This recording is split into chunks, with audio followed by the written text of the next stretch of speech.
Hi, hello, welcome back to my channel. Igama AsandaNtini, and if you are new here, welcome. I am an admitted attorney and I share content on all things legal information and faith and lifestyle, but mostly legal and faith. Anyways,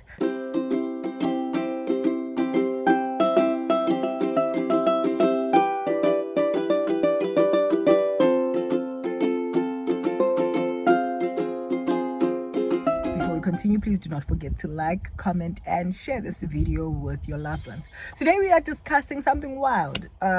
It is not wild, but we are going to discuss the case or the decision or the judgment given by the Electoral Court regarding the registration of the Mkhonto Wesizwe Party, and that application was brought to the Electoral Court by ANC, saying that the decision of the DCEO was actually unlawful in granting the Mkhonto Wesizwe Party rights of registration, or registering them as a political party. That's what they wanted. They wanted the court to declare that their whole registration was invalid. Now, ANC, my child.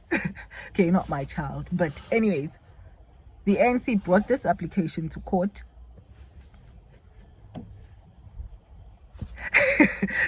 Look, guys, home. So yeah. Anyways, the ANC brought this application to court, saying that they want to declare, obviously, the decision to register the Mkhonto Wesizwe, which the decision to register him was actually, like, the time for them to have an objection was actually in September. Let me just go through my notes so that I can accordingly discuss or explain. If you are in constitutional law, you are likely to get a question in this, or administrative law, you are likely to get a question on section 19. Is it section 19 on the right, on the voters' rights and all of that? You're likely to get this question, and also maybe to discuss this case on what are your thoughts. I see that happening in class. The first two issues that were raised, or the points in Lamain, however you pronounce that word, but those points on condemnation and jurisdiction, the court obviously found that they won't give them condemnation, and also that if they're bringing an application in terms of the September judgment decision, of they wouldn't also have jurisdiction in that sense. So they ANC says that their application should be heard, because if not, the court will be allowing a criminal political party to participate, a criminally elected, because they would obviously say that they are alleging that the whole registration is unlawful. So obviously something that's unlawful is criminally elected political party to participate in politics, and if they wouldn't hear or attend to this application that they are bringing. But now the court says that the rules, not just the court, but the statute simply says that only a political party that has objected to the registration of a political party within the 14-day notice. So this is what happens when you are registering or have intention to register a political party. You must advertise in the government gazette and give a 14-day notice to anyone and everyone who wants to object to your registration to come forward and do that.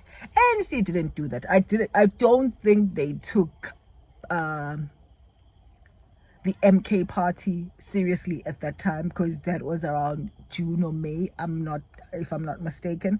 But they didn't bring their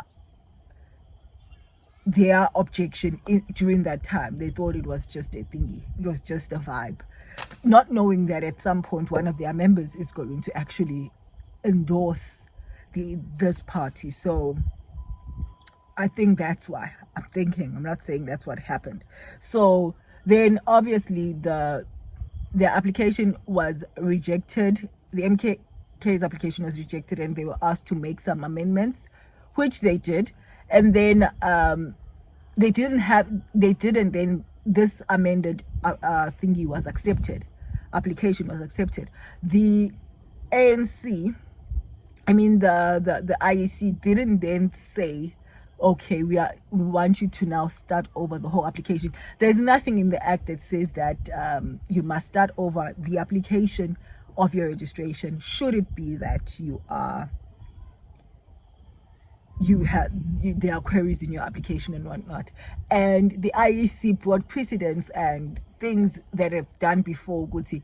We actually allow parties to just amend and not issue a new notice and invite people to object. Because now ANC's argument was that had the IEC issued or requested that the MK start over the whole process and issue a notice, maybe they would have objected at that time. That's their argument. That's their reasoning. And that's just wild. So the court said, no, ma'am, you should have done this within that time. And it's just too late. Like it's 100 and something days later that you are bringing in, and we are obviously about 70 days close to elections. I hope you all registered. If you're watching this, I really hope you've registered to vote. That's the letter that they were objecting to, the letter that was issued in 7 September. They appealed the whole thing, and they said you can't be appealing if you didn't object at the first time. Why did you not do the due processes or the proper processes of objecting when you were given opportunities to do that? Now, you know why they're saying they delayed? ANC is just always late. I'm sorry. They're saying that they were going on December holidays. You're telling me that if you get a decision on the 24th of November, you're already on holidays? ANC Yabusa, you'll go on holidays so early. Like, I so wish that we could all get that. So then, if you are not bringing in your application, you are going on holidays, that means that the application is obviously not an urgent application, of which they didn't even bring arguments of the matter being an urgent application. And them saying that they were going on holidays, they only instructed their attorneys at the peak of holidays. So who was there? Why are you? These people are just not even honest in the court of law. I'm sorry, but yeah. So if you are instructing your attorneys for a matter, for a decision that was received on the 24th of December, and you're instructing them at the peak of holidays around the 24th or somewhat, which is already late for you to bring the application, but your reason for bringing the application late is that you're already on holidays, make it make sense. Why? When you had the duty to bring an application 30 days before lapse of 30 days if you are bringing an application. And also, you must have grounds for bringing the application. You didn't object. And now you are bringing an application to say that something that happened in September. It was just basically just wanting to play politics in court for no reason. They should have done the proper processes of objecting back then, but they didn't, because they didn't think it was going to be something serious. So yeah, the court said that they are not entitled to substantive redress in terms of this, because in terms of Rule 6 read with Rule 10, they didn't meet the requirements of condemnation. Because why were you late? Like, at least meet the requirements for why you were late, why you are late, and why you'd want to actually for your matter to be heard. But they thought we could just play politics.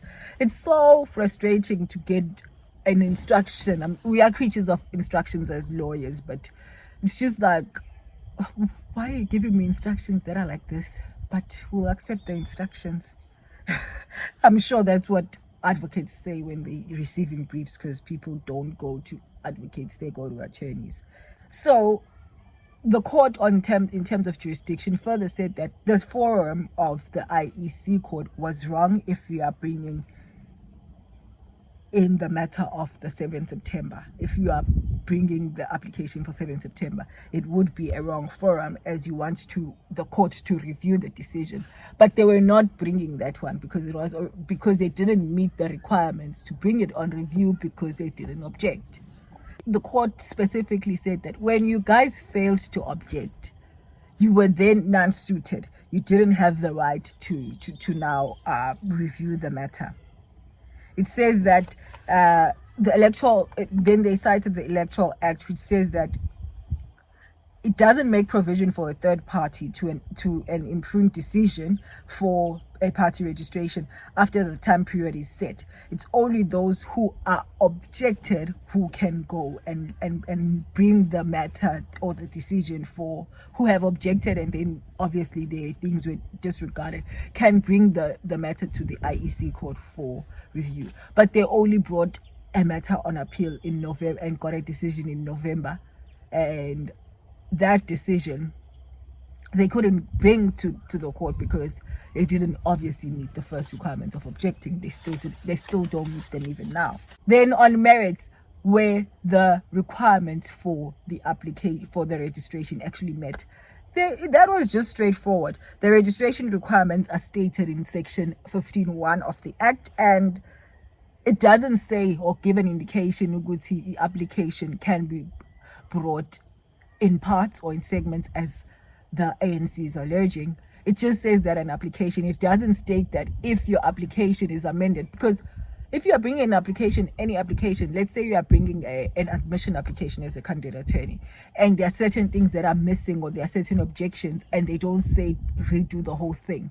They just say there are certain things that are missing here, and then you go back, you do that amended or that supplemented application, the matter is heard. They don't say start over, and that's what even this act doesn't do. It doesn't say if your application has some flaws or if there's certain questions on your application, start it over. So they met the requirements. There's nothing that the act prescribes otherwise. So if the court is to entertain that idea, they would be messing with a section 19 right of a constitutional right of a person, which is a right to actually register a political party and participate, because a political party is registered only if there are certain people that are interested in it, of which in this case they met the requirements as their application was accepted. With that said, can ANC stop delaying things? Like we see even in matters that concern them, they are delaying. Anyways, guys, I hope you are registered to vote. And yeah, with that said, thank you so much for watching. I will see you on my next video. Bye.